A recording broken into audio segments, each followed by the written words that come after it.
This is 2:17. But of the tree of the knowledge of good and evil you shall not eat, for on the day that you eat of it, you shall die. Genesis 3:12. And the man said, the woman whom you give me to be with me, she gave me the fruit from the tree, and I ate. Then the Lord said to the woman, what is this that you have done? Then the woman said, the serpent deceived me, and I ate. Numbers 15:26. The whole Israelite community and the foreigners residing among them will be forgiven because all the people were involved in the unintentional wrong. But anyone who sins deliberately, whether native born or foreigner, blasphemes the Lord and must be cut off from the people of Israel. 1 John 5:16. If anyone sees his brother committing a sin not leading to death, he shall ask, and the Lord will give him life.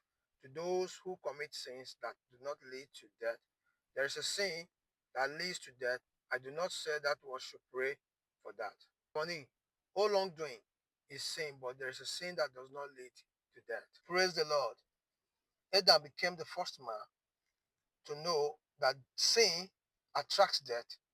However, there's a sin that attracts death and there's a sin that does not attract death.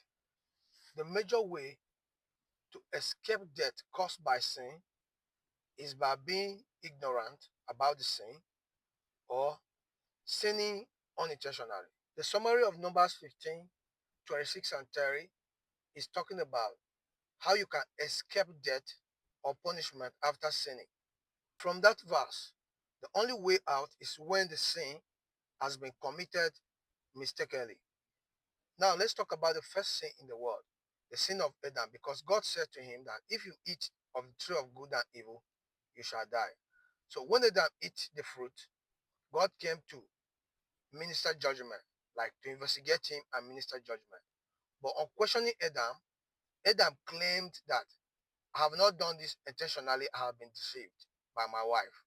And when they asked the wife also claimed that I have not done this intentionally, I've been deceived by the serpent. The allegation that God fails his word or compromised his word because when the man eat of the fruit, he didn't die, is not actually true. Because until today, as we speak, sin still attract death sentence. So if somebody commits an offense that warrant them to be sentenced to death, they actually go down.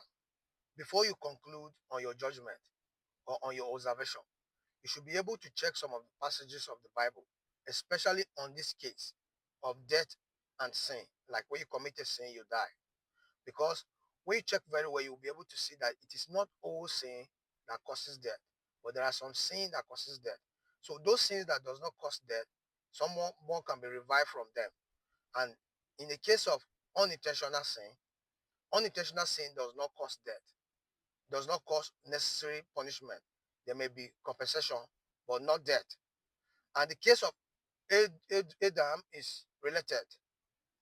Adam claimed that he was unintentional. Praise the Lord.